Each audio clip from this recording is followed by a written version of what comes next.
We're back! We're hungry! And today we're on the beautiful Muzhappilangad beach in Kannur, Kerala.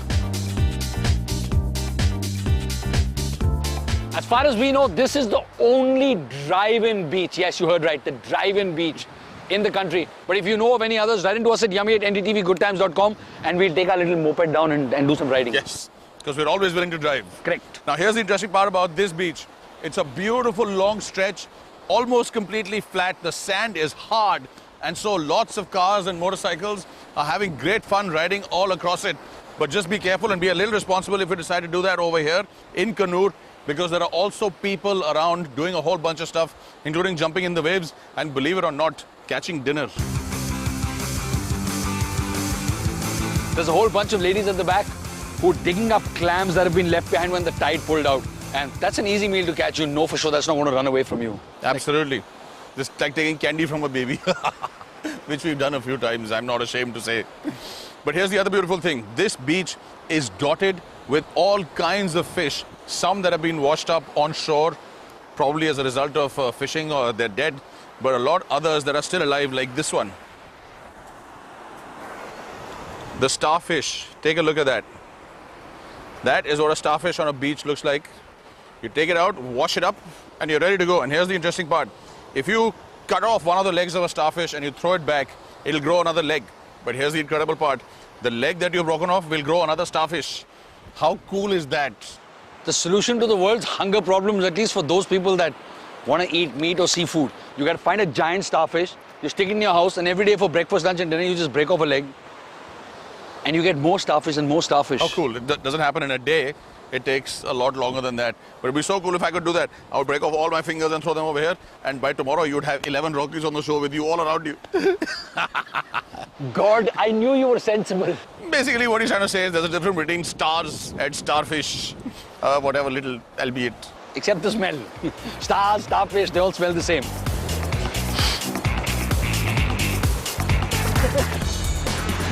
Kannur was formerly known as Kannur, and now it's gone back to Kannur, but the Indian Railways for some reason still decides to call it Kannur.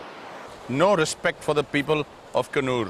The English, though, weren't the only influence. From a long, long time ago, thanks primarily to the beautiful pepper that Kerala had to offer to the world, traders from all over the world, Arab traders especially, have been coming here and doing trade. A lot of them stayed back. A lot of them just left some of their eating influences. So this part, northern Kerala, has really good biryani from what I've heard. Yes, at least that's the story. And what we've done for you is to find one of those really good biryani places in Kannur that we're going to take you to right now and give you a taste of some wonderful meat and chicken and biryani and all that kind of You stuff. found a biryani place? Yes. You didn't even tell me. The director didn't tell me. Nobody tells me anything. I'm leaving. Promise?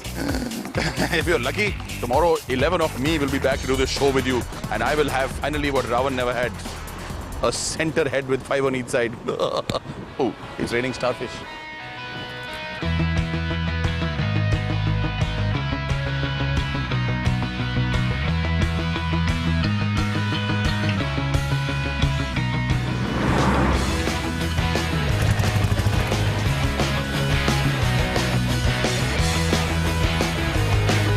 One place you definitely don't want to drive in is this, the SM Road or the Swami Madam Road in Kannur, because look at that traffic. Smart thing to do, stop there, walk in to MVK restaurant. The MVK restaurant opened its doors in 1988 and in these last 25 years has become one of the most sought after, most popular, with the best reputation biryani specialty restaurant in all of Kannur.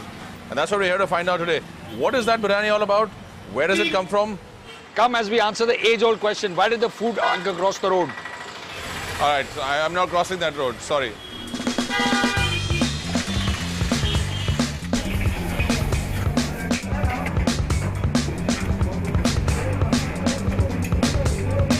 Don't believe everything that you access on the internet. It says this place started in 82, but it actually began in 1965 with the father and the uncle of the present owners.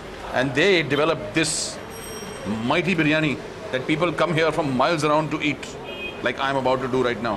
What he's pointed to is the chicken biryani. Now, this place, MVK, has about 40 plus items on its list, of which only 3 are vegetarian. And the rest have all sorts of preparations, but pretty much everybody at the other tables is eating this, the chicken biryani. Right. And how do you subtly see what the inside of a biryani looks like? Like this. And now we have a real analysis of its character. What I can tell by just looking at it is that this chicken has definitely been fried. Been fried along with, her mouth is watering, please excuse me. It's been fried along with a lot of spices and then put into a host of spices that actually go along with it. You can see some of them. There's onion, there's cardamom, there's cloves.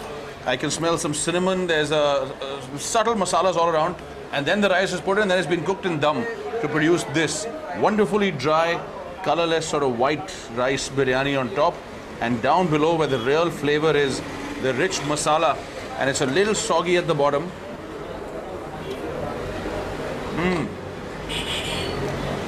And extremely easy to eat biryani, this one.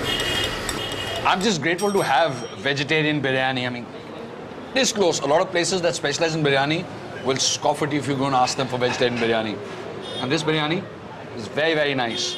The grains of rice, as in any good biryani, staying separate, not sticking together, which means it's been nicely, evenly cooked.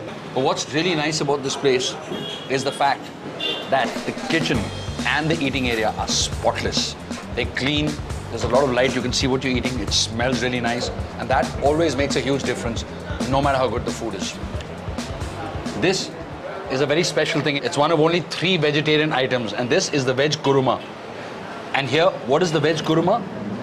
It's basically a mixed vegetable preparation that's used basic spices and a lot of coconut milk, which explains the color and the creaminess. Best eaten with this, the very nice and flaky Kerala parota. The Kerala parota is available everywhere. It's a refined dough, maida, made into this wonderful little parota. Multi-talented, multi-layered sort of parota. Take a look at how beautiful that is.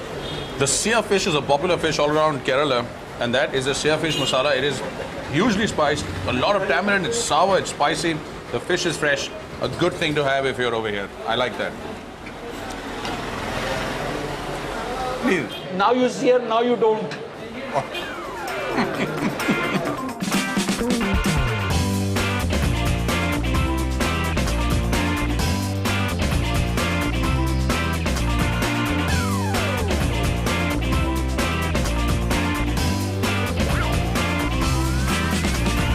Along with all the things to eat at MBK, you also get this on the menu, just lime tea. Highly recommended, really delicious. It's time for Rocky and Mayur's report card. Mayur taste. 7. 7. Ambience. Very clean, 8. By the roadside, 9. What about service? Very good. 8. Agreed, 8. And value for money? Cheap, cheap, cheap. 9. I'll give it an 8. We weren't going to come to Kerala and not give you a bit of culture and history.